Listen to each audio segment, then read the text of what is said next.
nome é Henrico Bernard, eu sou biólogo e sou professor no Departamento de Zoologia da Universidade Federal de Pernambuco, onde eu coordeno o Laboratório de Ciência Aplicada à Conservação da Biodiversidade. Hoje eu vou falar um pouco sobre o que está acontecendo com a floresta amazônica.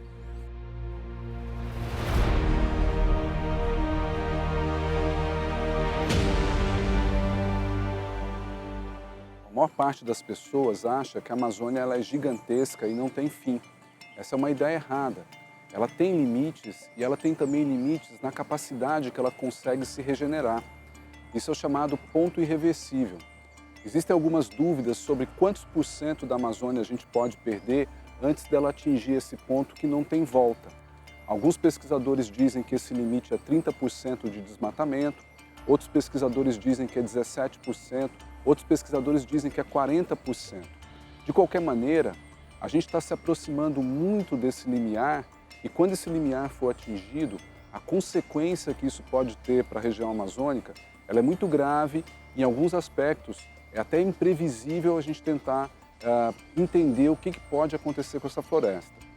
Os melhores conjuntos de dados disponíveis mostram que a floresta amazônica, acima de um determinado nível de desmatamento, pode passar por um processo que é chamado de savanização.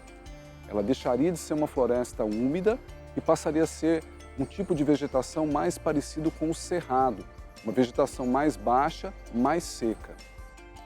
A Amazônia hoje, ela ocupa uma posição central no mundo inteiro em relação à atenção que ela vem ganhando, especialmente nesse momento muito difícil e muito trágico, que são os grandes incêndios que estão acontecendo.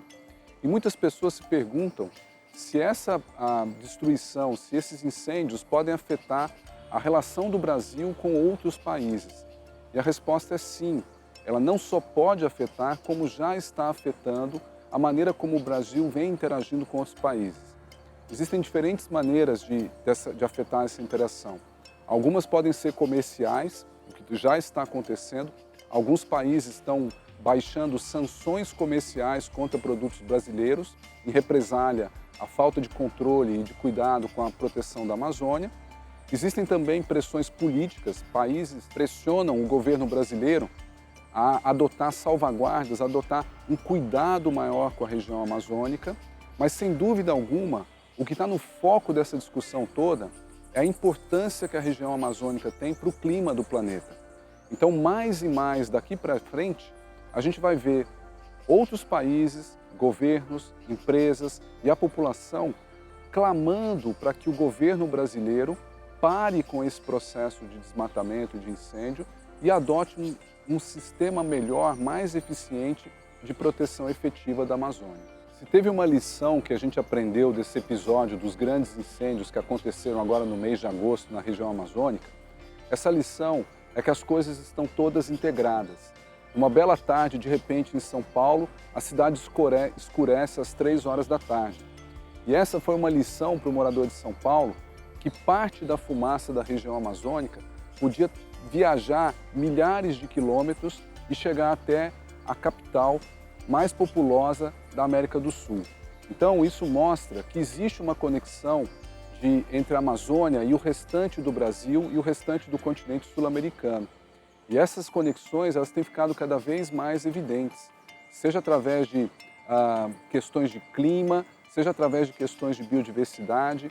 Então, o cidadão hoje que mora numa cidade, mesmo longe da Amazônia, ele começa a perceber que parte do clima da cidade onde ele mora pode ser influenciado por um desmatamento que está ocorrendo a milhares de quilômetros de distância. Muitas pessoas têm nos perguntado o que elas podem fazer em relação a esses incêndios e ao desmatamento que vem acontecendo na região amazônica.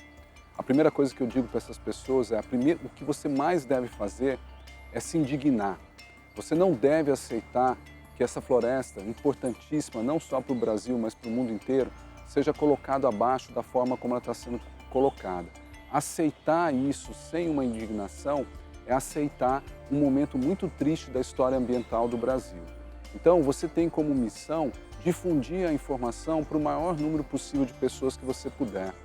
fale com essas pessoas sobre o que está acontecendo, esclareça as pessoas, busque as melhores informações disponíveis, tome cuidado com as fake news, procure sempre uma fonte de informação confiável para você entender o que está acontecendo e quais são as implicações disso, não só para o Brasil, mas para o dia a dia de todo mundo que vive aqui.